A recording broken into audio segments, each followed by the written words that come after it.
તો કેમ છો ખેડૂત મિત્રો? બધા મજામાં જશો? તો આજે આપણે આંગણે ફરીથી ખેડૂત આવ્યા છે બીજા જિલ્લામાંથી. ઘણી વસ્તુ આપણી પાસેથી બિયારણમાં ખરીદી કરી છે. તો અહીંયા તમે ડિસ્પ્લે ઉપર જોઈ શકો છો. અલગ અલગ રીંગણીનું બિયારણ છે, એમાં આપણે જોતા જાઓ તમે. પછી આપણે આગળ વિડીયોમાં વચ્ચે ખેડૂતનો પરિચય પણ લેવાનો છે. આ ગુલાબી રીંગણું નવું આવ્યું છે, એક વેરાયટી છે આખી. જો કે મારા વિસ્તારમાં ગુલાબી રીંગણું નથી હાલતું. મારા વિસ્તારમાં હાલતું હોય તો અમારી બ્રાન્ડ હોય તો આ મોરપીસ પ્રિસા સીડનું છે.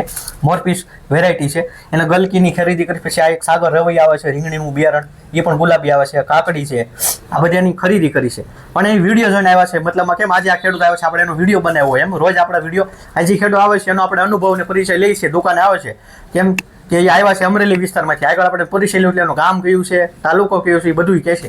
તો આપણે તમને કહી દઈએ કે અમરેલીમાંથી આવ્યા છે. તો હવે આગળ આપણે વિડીયોમાં વચ્ચે એને આવ્યા છે તો હું લાગ્યું છે ને અહીંથી ઘણી એને ખરીદી કરી છે. આપણે જે પેપર બતાવી છે જીવાત ચોંટાડવાના, એની પણ એને ખરીદી કરી છે. કેમ કે આ વસ્તુ તમારી માટે રામબાણ ઉપાય કહી શકાય. આમાં રિઝલ્ટ એવું છે કે 100%ની પણ 101% રિઝલ્ટ ખેડૂતને મળે છે.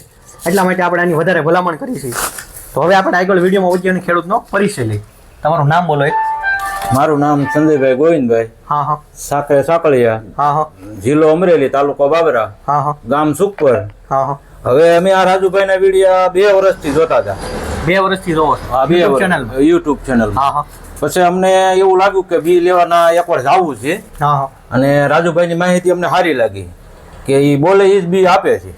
એટલે એ આપણે બોલીએ છીએ એ પ્રમાણે બતાવી છે ખેડૂત. તમે અહીંયા આવ્યા છો કદાચ, એટલે એ માટે તો અમે ઠેઠ રૂબરૂ અમે ધક્કો ખાધો છે. હા હા. એટલે એ વિસ્તારમાંથી અમે અહીં બી લેવા આવ્યા છે.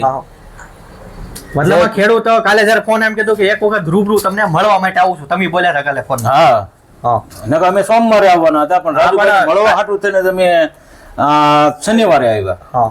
તો હવે તમે જે તમને તમારા વિસ્તારમાં હાલતી અલગ અલગ ગુલાબી વેરાયટી ને અમારા વિસ્તારમાં તો આવડી આ જ વેરાયટી હાલે છે. ગુલાબી હાલે છે. પણ આ એક અને આ ટેસ્ટિંગ કરવા અમે એક લીધી છે. મતલબ અનુભવ માટે મોરપીસ રીંગણનું પણ આ વર્ષે વાવેતર કરે છે કે કેવું હાલે છે, શું થાય છે માર્કેટમાં. શું છે બધાને વિસ્તારમાં અલગ અલગ વેરાયટી હાલતી હોય. મારા વિસ્તાર મેં તમને વિડીયો શરૂ ત્યારે કીધું કે ગુલાબી રીંગણું મારી માર્કેટમાં ન હાલે. અમારા વિસ્તારમાં અમારે તો હાલે છે વધારે મોરપીસ. વિડીયો એ જોવે છે યુટ્યુબમાં એટલે એને ખબર છે ખેડૂતને. તો હવે પછી તમે બીજું એ કે તમારા વિસ્તારમાં વધારે કયું વાવેતર થાય? શાકભાજીનું થાય કે બીજું?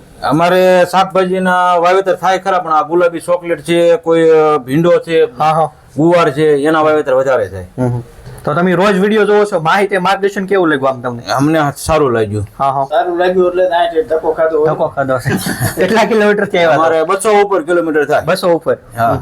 આપણે બીજા ખેડૂત ખાલી પરિચય લઈ, એને પણ આવ્યા છે તો કેવું શું છે અનુભવ એ પણ પૂછી.